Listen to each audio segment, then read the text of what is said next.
Hello বন্ধুরা, আমি movie এক্সপ্লেনের Arnab. Movie explain থেকে স্বাগতম। আজকে আমরা কথা বলবো 2025 সালের এক নতুন কোরিয়ান ওয়ার্কপ্লেস ফ্যামিলি ড্রামা নিয়ে, যার ইংরেজি শিরোনাম টাইফুন ফ্যামিলি বা আগের নাম টাইফুন বস। এটি 1997 সালের IMF অর্থনৈতিক সংকটের পটভূমিকায় সেট করা, যেখানে একটি ছোট ট্রেডিং কোম্পানি টাইফুন কোম্পানি বেঁচে থাকার লড়াই শুরু করে। আর তারকাদের মধ্যে আছেন লি জুনহো এবং কিম নিনহা। প্ল্যাটফর্মে এটি দেখা যাবে নেটফ্লিক্সে। সিরিজের ঘটনাবলী 1997 সালের শেষের দিক, যখন এশিয়ার অনেক দেশকেই কষ্ট করে দেওয়া IMF শ্রেণীর সংকট শুরু হয়েছিল। ব্যবসা, বাজার, চাকরি সবকিছু রিস্কে। এই ড্রামা সেই বাকেলি দাঁড়ায় কিভাবে এক ছোট পরিবারের ব্যবসা, তার কর্মী এবং স্থানীয় সমাজ এই সংকটে টিকে থাকার জন্য কৌশল করে।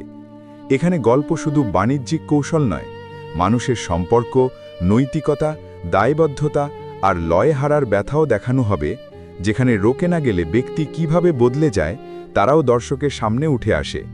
কাং তেইপুং, কাং তাওপুং, লি জুনহো অভিনীত চরিত্র। পরিবার ভিত্তিক টাইফুন কোম্পানির উত্তরাধিকারী বা রুকি এক্সিকিউটিভ, যাকে বাধ্য হয়ে কোম্পানি সামলাতে হবে। তার চরিত্র হবে কেয়ারফ্রি সান টু রুকি বস টাইপ। ও মি সন, ও মি হা অভিনীত নারী প্রধান চরিত্র। কোম্পানির সঙ্গে জড়িত, তার সম্পর্ক ও রোল সংক্রান্ত প্রিভিউ দেখা গেছে।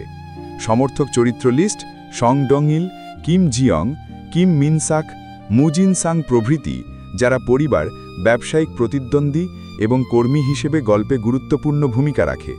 গল্প শুরু হলে আমরা দেখব কিভাবে 1997 আর্থিক সংকট টাইফুন কোম্পানিকে বিধ্বস্ত করে। কোম্পানির কাছে নেই পর্যাপ্ত তহবিল, কর্মী সংকট, ফাইন্যান্সিং সমস্যা এবং একই সময়ে বাণিজ্য প্রতিদ্বন্দ্বীরা সুযোগ নিতে চায়। কোম্পানিকে বাঁচানো, পরিবারের সম্মান রক্ষা করা এবং ব্যক্তিগত নৈতিক সিদ্ধান্ত। এই অবস্থায় প্রধান চরিত্রকে তার পেয়ে যাওয়া লিডারশিপ ও সিদ্ধান্ত নেওয়ার কাজে দ্রুত ধরা দেওয়া হয়, যেখানে তার বর্ণনা কেয়ারফ্রি সান টু রুকি বস বলতে চায় যে কিভাবে সে পরিণত হয়ে কর্তব্য গ্রহণ করে। টাইপুং প্রথমবার অফিসে এসে বুঝে নেয় কোম্পানি কেমন দুর্বল। সে চেষ্টা করে নতুন কৌশল আনার, কিন্তু অভিজ্ঞদের বিরোধিতা পায়। পরিবারের অভ্যন্তরে পুরনো দায়িত্ব, বাবার সফলতা বা ব্যর্থতার স্মৃতি এবং টাইপুংয়ের ওপর চাপ, এগুলো রিলেশনাল ড্রামা তৈরিতে বড় ভূমিকা রাখবে। রাইভাল কোম্পানিজ, বাণিজ্যিক নিয়ধর্মিক যুদ্ধ হবে, যেখানে টাকা, কৌশল ও কৌতুকের মিশ্রণ আছে। টাইপুংয়ের ব্যক্তিজীবন ও সম্ভাব্য রোমান্টিক লাইন ও মি সনের সঙ্গে এটি গল্পে মানবিক টান শক্ত করে। একটা বড় ক্ষতি বা ধাক্কা, বড় একটি কন্ট্রাক্ট হারানো, একজন গুরুত্বপূর্ণ কর্মীর বিয়ে বা দৌড়ঝাঁপে ব্যর্থতা, বা একটি বিশ্বাসঘাতকতা যা কোম্পানির ভবিষ্যৎ প্রশ্নচিহ্নে ফেলে। টাইপুংয়ের সিদ্ধান্ত নিতে হবে রিস্ক নেবেন নাকি নিরাপদ পথ অবলম্বন করবেন। অফিসিয়াল সিনাপসিস ইঙ্গিত করে যে সিরিজে এমন ক্রাইসিস মোশন থাকবে। ক্লাইম্যাক্স হবে সেই মুহূর্তে যখন টাইপুং তার রুকি বস রূপে বড় সিদ্ধান্ত নিয়ে কোম্পানি বাঁচাতে চূড়ান্ত চেষ্টা করে। হয় সফলতা আসে, নয় বড় ভালো টেকনিক্যাল ছক রক্ষা করে। এখানেই তার ব্যক্তিগত বিকাশ আর পরিবারের সম্মান একসাথে মিলে কাছে আসে।